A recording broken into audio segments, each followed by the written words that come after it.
This is Democracy Now!, democracynow.org. I'm Amy Goodman. We end today's show with UN High Commissioner for Human Rights, Volker Türk. I spoke to him last week when I went to Geneva, Switzerland. We were speaking in the UN Human Rights Council. In part one of our conversation, we talked about Israel's war on Gaza. Now we turn to part two. We talked about immigration policy in the U.S., climate change, and more. I started by asking the UN High Commissioner about the changing role of the U.S. in the world. So, Volker Türk, let's talk about the role of the United States, the most powerful country on earth. In March, you expressed deep concern about a fundamental shift in direction in the United States under President Trump. Can you elaborate? Look, I have been very worried about what happens on the deportations and the treatment of migrants, for example.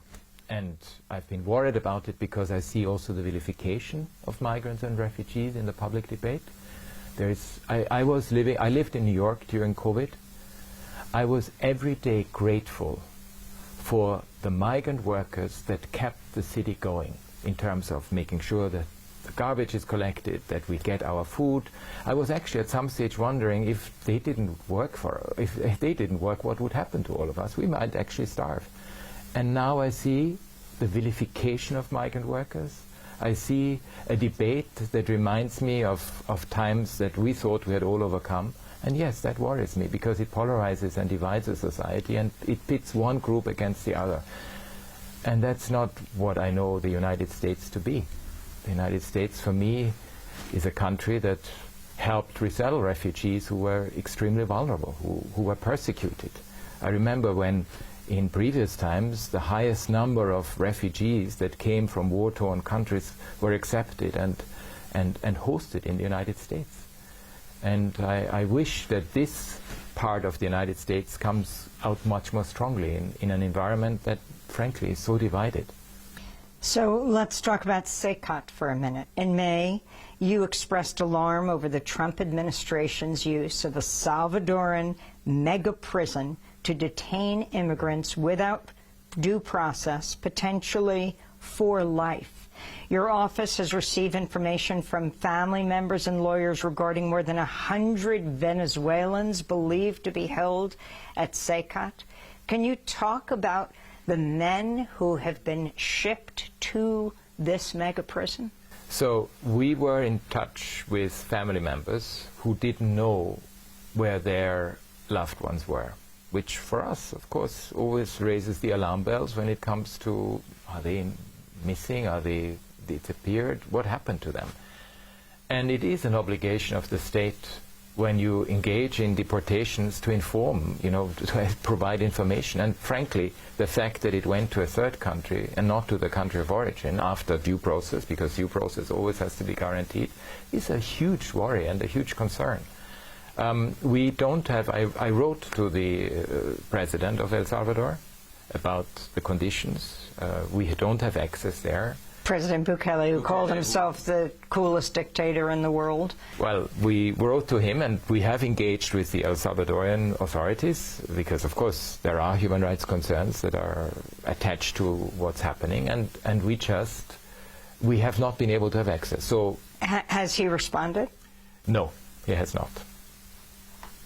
Which happens sometimes, but at the same time, as you know, including in the council that you see behind you, the council is also, for us, the place where we can put issues and situations into the spotlight of international attention. So for us, it's also very important when we don't get the cooperation that we need to actually mention it then in the public arena.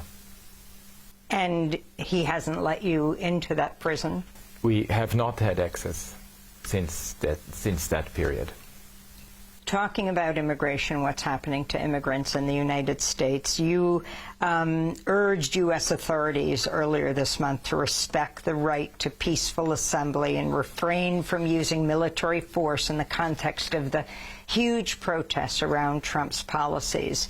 Your reaction to Trump overriding California's governor, deciding to send in the first National Guard, then the Marines to crack down on the protests?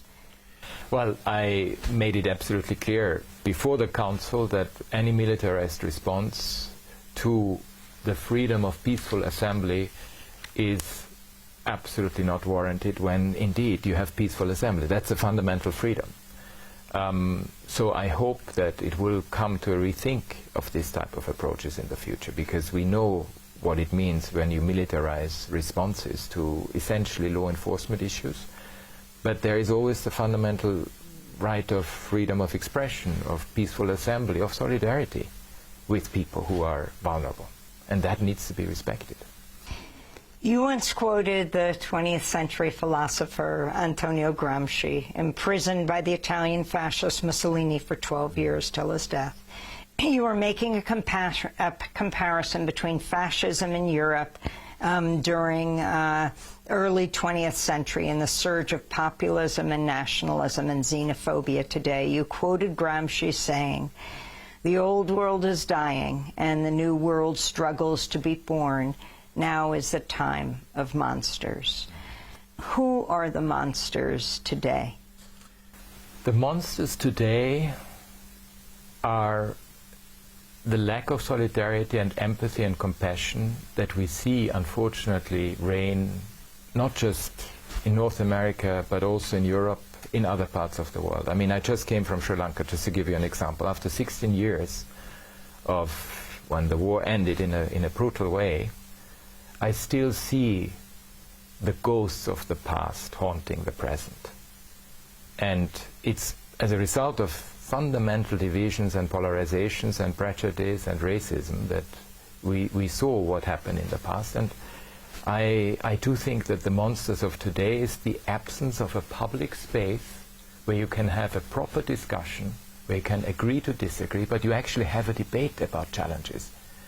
What I see is people getting walked into their own bubbles, their echo chambers, not listening to the other anymore, and not understanding the grievances that exist and trying to find a solution to it. So for me, it's actually politics that has become quite tone deaf to the real concerns that people have. And that worries me a lot, because the absence of a public space means the absence of compromise, the absence of finding a solution, the absence of debating and disagreeing or agreeing and you know, fighting it out, but in a constructive way that actually leads to solutions. There's just a piece in the Washington Post about the cutting of USAID funding in the world. And it said children clung to life in Sudan by the slenderest of threads, supported by community soup kitchens. Then the USAID funding cuts came, and their mothers watched them starve to death one by one. Can you talk about the effects of this drastic cut, the ending, essentially, of USAID in the world, programs that had been established for years, and also the cuts to the United Nations and the effects that that has had, those cuts by the United States, by President Trump? So it is extremely, extremely unfortunate that USAID is no longer there in the way that we know it, because USAID provided immediate relief to millions of people.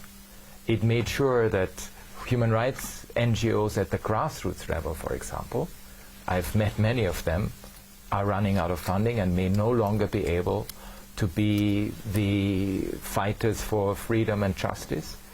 It means that, as you just mentioned, in many conflict situations around the world, we simply will not be able to provide the humanitarian assistance that is required. And that means real life consequences. People will die, people will end up in extremely vulnerable situations, and it will lead to potentially more conflict. I mean, what the US generously has done for decades has been its soft power. It has also influenced things in a positive way. Now that's gone, and yes, I'm worried about it. The same with the United Nations. I mean, the fact that some of the massive funding, in my own organization, we are not getting, our funding was cut, which means that we will not be able to continue doing the monitoring and the reporting and the documenting and the intervening and being the bridge between civil society and the institutions of the state. For example, in Colombia, we have to cut our operation by half. And that has, again, we are an important part of the peace process. It means that this will suffer. And yes, these are the real-life consequences of such decisions, which I regret very much. I just watched you give an opening address here at the UN Human Rights Council. You were talking about climate change. We at Democracy Now! Have attended the UN climate summits from Copenhagen in 2009 on to what will be on the edge of the rainforest, the Brazil UN Climate Summit. We also just came here from New York. We were experiencing a major heat dome in New York. Came to Geneva. You're experiencing here the same thing, extreme weather raging across the globe. The Financial Times reporting Sunday, quote, temperatures reached dangerous highs as heat domes hit Europe and the U.S. Volker Türk, you've called for states, corporations to be held to account, including for damage to our climate and environment. Can you relate the climate catastrophe that we are experiencing to immigration, to the crises that we're experiencing around the world with that, to poverty, to indigenous rights, and who is responsible? So the climate crisis is absolutely a human rights crisis. There's no doubt about it. And one of the big collateral damages of the wars that we see today is actually that there is less focus on the big challenges of our time, such as climate change. I mean, a couple of years ago, I remember when I came to New York in 2019, there were young people on the streets. Everyone was protesting and you know, activating Fridays for Future. There were all these movements about making sure that climate change and climate action is addressed properly. Today, you don't see it in the same way, and despite the fact that we already live the consequences. I mean, the heat dome over Europe, I mean, we decided not to wear ties anymore as a result, but it shows when it also affects us, what does it mean for indigenous peoples? What does it mean for the most vulnerable? What does it mean for a woman who has 6 children in the Sahel, how she's going to survive? And yes, people will probably have to leave behind their livelihoods, and what will happen, you will see massive internal migration in the countries, in the climate hotspots around the world.